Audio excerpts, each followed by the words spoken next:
सर्वांना दीपावलीच्या मनापासून शुभेच्छा। ही दिवाळी सगळ्यांना सुखाची, समृद्ध आणि आनंदाची जावो अशा आणि आरोग्यदायी जावो। आरोग्यदायी का म्हणतो मी? इकडे आतमध्ये बघितले सगळे मेडिसिनल प्लांट आहेत। प्रत्येक आजाराचा उपाय इथं आहे। पोटदुखी ज्यांना आहे त्यांचाही आजाराचा उपाय आहे।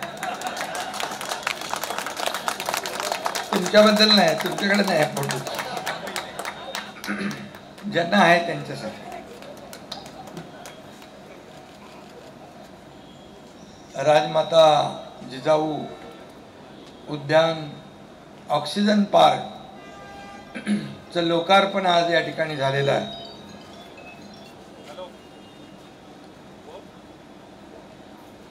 या लोकार्पण प्रसंगी उपस्थित आपले मंत्री प्रताप सरनाईक, खासदार नरेश मस्के, आमदार रवींद्र पाठक, माजी महापौर हरिचंद्र पाटील, आयुक्त सौरभ राव आणि एक विजय, कोण होता विजय आपला? विजय पाटील। केदार तर शेवटी घेतो त्याचं नाव। केदारने खरं म्हणजे मेहनत केली आहे आणि एक खूप इथं त्याला चॅलेंज स्वीकारून त्यांनी हे उद्यान विकसित केलं, त्याबद्दल केदार पाटील याचं मनापासून मी अभिनंदन करतो। आता मी केलाय, तुम्ही जाऊन घरी करा। आणि असे अधिकारी खऱ्या अर्थाने जर आपल्याला लाभले तर या ठाण्याचा कायापालट व्हायला वेळ लागणार नाही। मी फार याच्यामध्ये नेहमी माझी एकच भूमिका असते की आपल्या शहरामध्ये मोठ्या प्रमाणावर वृक्ष लागवड झाली पाहिजे, झाडांचं प्लांटेशन झालं पाहिजे। मी मागच्या वर्षी आयुक्तांना सांगितलं होतं 1 लाख झाडं लावा। आयुक्तांनी 1,25,000 झाडं लावले आणि ती झाडं मोठी होत आहेत, कारण आपण त्याला हे जिओ टॅगिंग केलंय। आणि यावर्षी मी त्यांना सांगितलं 2 लाख झाडांचा टार्गेट करा, तर यावर्षी त्यांनी 2,09,000चं टार्गेट पूर्ण केलेलं आहे। त्याचा आनंद मला आहे, म्हणून मी आयुक्तांचं मनापासून अभिनंदन करतो आणि त्यांना शुभेच्छा देतो। खरं म्हणजे आम्ही एकदा मुंबऱ्याच्या टेकडीवर एक झाडं लावली होती आणि ती झाडं 3-4 वर्षांनंतर एकदा मी गेलो तिकडे पाहणीसाठी, मोठमोठी झाडं झाली होती ती। आणि त्या झाडांचा वाढदिवस तिथले लोक साजरं करतात दरवर्षी, आणि त्या झाडाला प्रत्येकाचं नाव दिलं होतं, म्हणजे ज्यांनी झाड लावलं त्यांनी त्याला वाढवायचं। मी काय, माझं नाव पण होतं, पण मी एकाला जबाबदारी दिली होती, बाबा तू ह्याचं काम कर म्हणून। आणि ते झाड देखील वाढलेलं पाहिल्यानंतर एक वेगळा आनंद असतो। आणि वृक्षप्रेमी, पर्यावरण प्रेमी खऱ्या अर्थाने समाजामध्ये अनेक लोक आहेत। खऱ्या अर्थाने आता आपण पाहतोय ग्लोबल वॉर्मिंग, क्लायमेट चेंज, अति अवकाळी पाऊस, मे महिन्यात पाऊस सुरू झाला यावर्षी, ऑक्टोबरपर्यंत पाऊस आहे। काय परिस्थिती आहे आपण पाहतोय। आपल्याला तेवढी त्याची हे जाणवत नाही, परंतु मराठवाड्यामध्ये या पावसामुळे पूर परिस्थिती निर्माण झाली आणि म्हणून पुरामध्ये शेतकरी आज संकटात आपला आहे। आणि आपण इथून देखील या मुंबई, ठाण्यातून मोठ्या प्रमाणावर त्यांना जीवनावश्यक वस्तू, कपडे, भांडी सगळं पाठवतोय। आणि एवढं करून आपण थांबलो नाही तर त्या शेतकऱ्यांच्या डोळ्यात आज अश्रू आहे, पूर परिस्थिती आहे, त्यांच्या घरामध्ये त्यांची जमीन वाहून गेली आहे, घरांची पडझड झाली आहे, पशुधन वाहून गेलं आहे। आणि म्हणून मी दसरा मेळाव्यात सांगितलं होतं की शेतकऱ्यांची दिवाळी आम्ही काळी होऊ देणार नाही, आणि त्याप्रमाणे आपल्या सरकारने 32,000 कोटीचं मोठं पॅकेज तयार केलं। आणि त्यांच्या खात्यात मी काल पाहिलं की खात्यामध्ये जवळपास या ठिकाणी 3,500-4 हजार कोटीचं खात्यामध्ये जमा देखील होऊ लागले। म्हणजे त्यांची दिवाळी देखील काळी होऊ नये, त्यांची दिवाळी दुःखात जाऊ नये याचा विचार देखील सरकारने केला।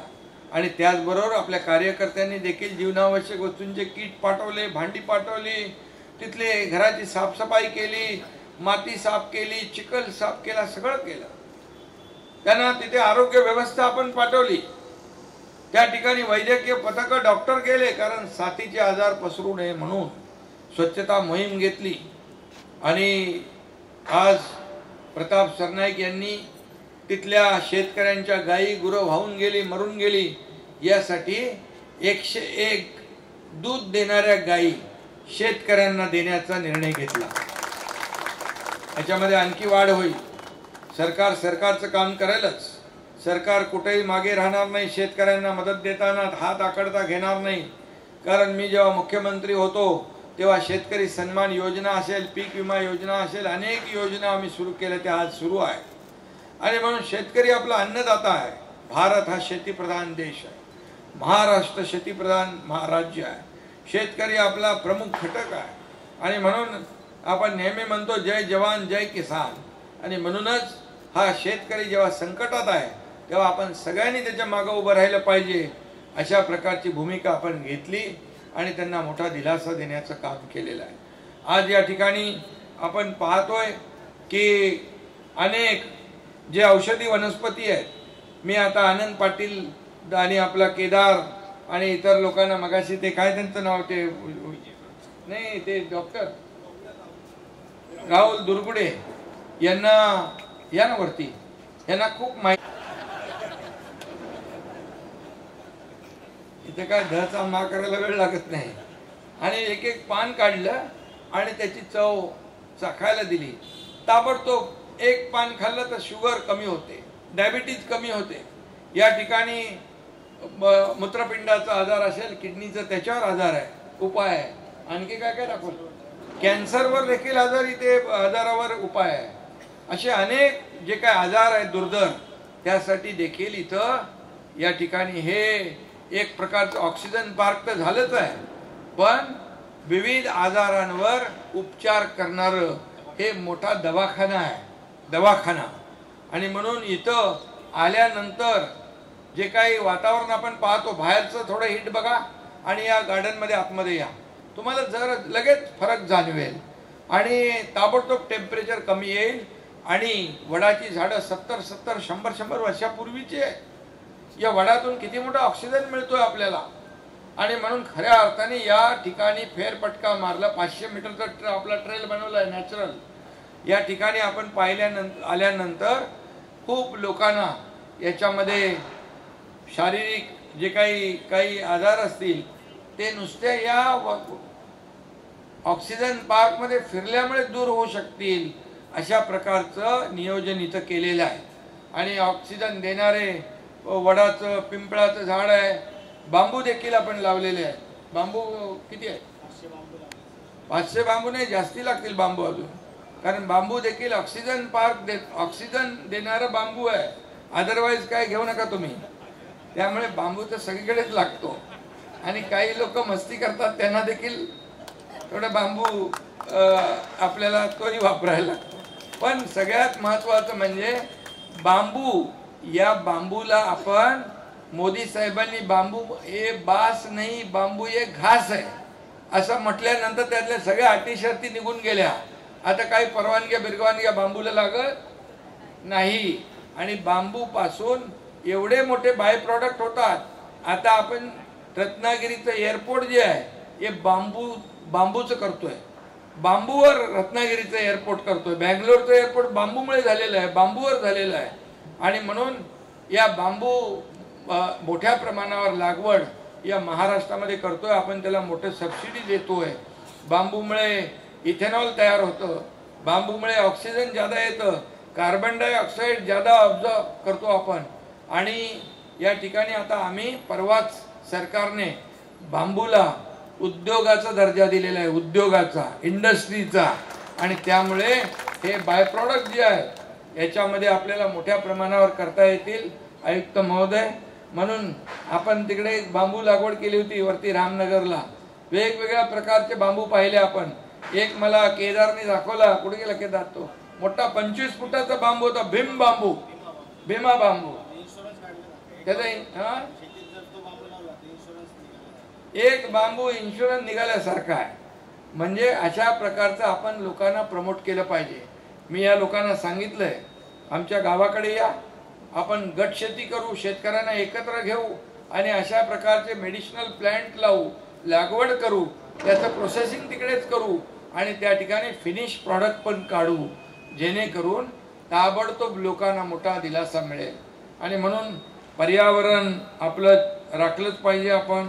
आणि आपण आपलं एक अर्बन फॉरेस्ट केलं ना आपण तिकडे कावेसरला, आणि तुमच्या गायमुखला केलं, आपण लोकमान्य नगरला आपण केलं urban forest, Nagla बंदरला urban forest केलंय. म्हणजे शहरामध्ये फॉरेस्ट ही संकल्पना आम्ही मांडली होती त्यावेळेस, आणि ती संकल्पना या तुमच्या या ऑक्सिजन पार्कमुळे प्रत्यक्षात या ठिकाणी आपल्याला पाहायला मिळते. अशा प्रकारचे जिथं जिथं मोकळ्या जागा आहेत, काही जागा आपल्याला मुलांना खेळण्यासाठी ठेवल्या पाहिजे. वनाच्या फॉरेस्टच्या जमिनीवर देखील 50,000 रोपं आपण लागवड करू केली. आणि त्यामुळे मला आनंद आहे की जेव्हा मी वरून जेव्हा इथून कुठे बाहेर जात असतो दौऱ्यावर, हेलिकॉप्टरने पाहतो जेव्हा, तर हिरवगार दिसतं वरून, एक मनाला समाधान वाटतं.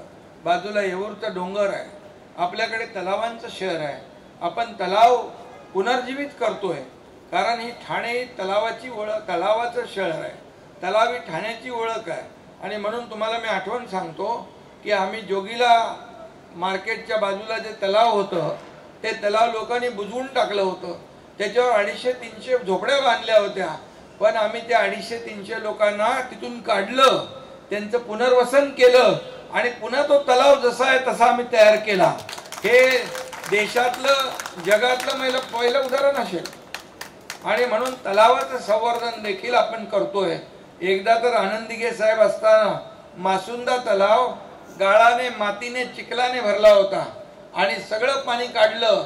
आणि दिघे साहेब म्हणाले की आता हे तलाव, मासुंदा तलाव आपल्याला साफ करायचं आहे, स्वच्छ. मला वाटलं साफ म्हणजे काय, त्याच्यामध्ये काय आपलं एरिएशन वगैरे करून काय करू. ते म्हणाले नाही नाही, पूर्ण खोदून माती काढायची ह्याच्यातली. पण आनंद दिघे साहेबांनी एकदा मनावर घेतलं की कुठलं कठीण काम राहूच शकत नाही, आणि ते नेहमी चॅलेंज स्वीकारायचे. आणि मासुंदा तलाव आयुक्त महोदय पूर्ण पाणी काढून ट्रकच्या ट्रक, हजारो ट्रक माती काढली आणि आज मासुंदा तलावाची खोली वाढली आणि त्या ठिकाणी पाण्याची साठवण क्षमता वाढली. म्हणून तुम्हाला आता मे महिन्यात देखील तलाव तुडुंब दिसतो. आणि म्हणून हे आपण सगळीकडे केलं पाहिजे. जेवढे तलाव आहेत हे उन्हाळ्यामध्ये, मे महिन्यामध्ये जेव्हा कमी होतं पाणी आटतात, तेव्हा पूर्णपणे त्याचं ड्रेजिंग केलं पाहिजे आणि ते खोदलं पाहिजे, त्याची साठवण क्षमता वाढवली पाहिजे. तुम्हाला 12 महिने त्याच्यामध्ये पाणी दिसेल आणि लोकांना देखील त्याचा आनंद घेता येईल. आणि म्हणून मी आजच्या या नक्षत्र उद्यानाचा मगाशी उल्लेख केला, त्याला देखील आपण पैसे काहीतरी किती दिलेत, त्याला देखील 4 कोटी आपण नक्षत्र उद्यान कळव्याला, त्याचंही उद्यान रेडी झालेलं आहे. त्याचंही म्हणजे एक एक कन्सेप्ट घेऊन या ठिकाणी आपण करतो. या ठिकाणी देखील हाच कन्सेप्ट होता. म्हणून याला देखील मी आयुक्तांना सांगितलं, पैसे इथे कमी पडणार नाही, कारण हा नागरिकांच्या जिव्हाळ्याशी निगडीत प्रश्न आहे. कोविडमध्ये आपण पाहिलं की अशी थोडी थोडी झाडं लावायची आणि त्याच्यामध्ये जाऊन लोक बसायचे ऑक्सिजन घ्यायला. आज अशा प्रकारचे ऑक्सिजन पार्क जे आहेत असे निर्माण झाले, तर कोविडचा थांगपत्ता म्हणजे कोविड कधीच आपल्याकडे येऊ शकत नाही. तसा आम्ही त्याला पळवून लावला. जसा मी मुख्यमंत्री झालो, कोविडला पळवला, बोला याचा आता लाड नको, पळायला. आणि म्हणून तुम्हाला एवढंच सांगतो आयुक्त महोदय, अशा प्रकारची उद्यानं जेवढी आपल्याला विकसित करता येतील तेवढी आपण विकसित करा आणि लोकांना मोठ्या प्रमाणावर यामध्ये दिलासा देण्याचं काम आपल्याला करायचं आहे. बाजूला फॉरेस्ट आपल्याला लागून आहे, त्या ठिकाणी देखील मोठ्या प्रमाणावर आपल्याला लागवड करता येईल आणि त्याचा बेनिफिट देखील आपल्या ठाणेकरांना होईल. आणि म्हणून आपण जे रस्ता रुंदीकरणामध्ये चंद्रशेखर असताना जी झाडं काढली त्यांना पुनर्रोपण केलं आणि ती झाडं जगली, हा देखील एक मोठा विषय आहे. आणि म्हणूनच या ठिकाणी जेवढी झाडं आपण लावता येतील प्रत्येकाने, आता मोदी साहेबांनी पण सांगितलंय एक पेड़ माँ के नाम। आता प्रत्येक शाळेतल्या विद्यार्थ्यांनी, आयुक्त महोदय तुम्ही आपल्या महापालिकेच्या शाळांच्या विद्यार्थ्यांना 2 तरी झाडं लावायला सांगा। 2 झाडं प्रत्येकाने लावायची आणि त्या ठिकाणी ती वाढवायची। मुलं एकदा त्यांनी मनावर घेतलं की ते बरोबर करतात आणि म्हणून याला हा देखील आपण एक मोठी संकल्पना या ठिकाणी आपण राबवूया। मला वाटतं हे बदलतं ठाणं आहे। या ठाण्यामध्ये रस्ते रुंद होत आहेत, मेट्रो सुरू होते आहे। मला वाटतं डिसेंबरमध्ये मेट्रोचा पहिला टप्पा सुरू होईल, त्याच्या पुढच्या टप्प्यामध्ये मीरा भाईंदरपर्यंत जाईल, त्याच्या पुढच्या पहिल्या अगोदर वडाळ्यापर्यंत जाईल, परत आपली रिंग मेट्रो होती आहे। त्यामुळे ठाण्यामध्ये अनेक प्रकल्प आपण आणतोय आणि या प्रकल्पांच्या माध्यमातून एक विकसित ठाणं, एक बदलतं ठाणं या ठिकाणी आणि हरित ठाणं आपल्याला करायचं आहे आणि म्हणून तुमच्या सर्व नागरिकांचा सहभाग जो आहे त्याला आवश्यक आहे। घोडबंदरची वाहतूक कोंडी मी तुम्हाला विशेष त्याच्यावर लक्ष घालायला सांगितलेलं आहे। आता पाऊस गेला आहे, आता रस्त्याची कामं मला वाटतं तिथं युद्ध पातळीवर सुरू झालेली आहे। कुठे गेले तुम्ही? आहे ना इकडे, हे नेहमी लक्ष ठेवून आहे आणि म्हणून या ठिकाणी रस्ते आपले आता फटाफट डांबरीकरण त्याचं करा, त्यामुळे वाहतूक कोंडी होणार नाही। आणि पुढे भविष्यामध्ये तुम्हाला माहितीसाठी सांगतो, आपण मुंबई फ्रीवेवरून उतरतो, तिथून डायरेक्ट एलिव्हेटेड रोड करतोय। तो डायरेक्ट एलिव्हेटेड रोड आनंदनगर ते साकेत, साकेत ते गायमुख, गायमुख ते फाउंटन हॉटेल असा बाहेरच्या बाहेर कोस्टल रोड जाणार आहे। त्यामुळे भविष्यामध्ये इथं वाहतूक कोंडी होणार नाही बिलकुल। आणि दुसरं, मुंबईला जाण्यासाठी तुम्हाला मुंबई नाही, इकडे मीरा भाईंदर, बोईसर, बोरिवली इकडे 2 तास 1.5 तास लागतात। आता आपण टिकुजिनी वाडी ते बोरिवली टनेल आपण करतोय, फक्त 10-15 मिनिटात ठाण्यातला माणूस बोरिवलीचा माणूस ठाण्यात। तिथं पण सोसायट्यांच्या काही तक्रारी होत्या, त्याही आपण दूर केल्यात आणि त्यामुळे कनेक्टिव्हिटी जी आहे ही आपण अतिशय जवळ आणतोय आणि म्हणून या ठाण्यामध्ये हे जे रस्ते आहेत, उड्डाणपूल आहे, त्याचबरोबर असे जे काही मिसिंग लिंक जे आहे हे आपल्याला डेव्हलप आपण करू आणि या ठाण्याला एक खऱ्या अर्थाने विकसित ठाणं, हरित ठाणं म्हणू, आपण तलावांचं ठाणं म्हणू आणि या सगळ्यावर एक प्रकारचा न्याय देण्याचं काम आयुक्त महोदय करतायत, त्यांची टीम करते। मनापासून मी त्यांचं सगळ्यांचं अभिनंदन करतो, मनापासून शुभेच्छा देतो।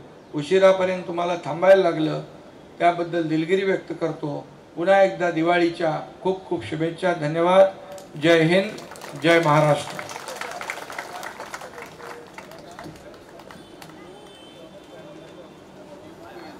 जे होतंय त्या नवी मुंबई एअरपोर्ट देखील जाण्यासाठी डायरेक्ट इथून विटावा, ऐरोली ते डायरेक्ट नवी मुंबई असा डायरेक्ट एक्सप्रेस रोड करतो एलिव्हेटेड, त्यामुळे काही चिंता नाही।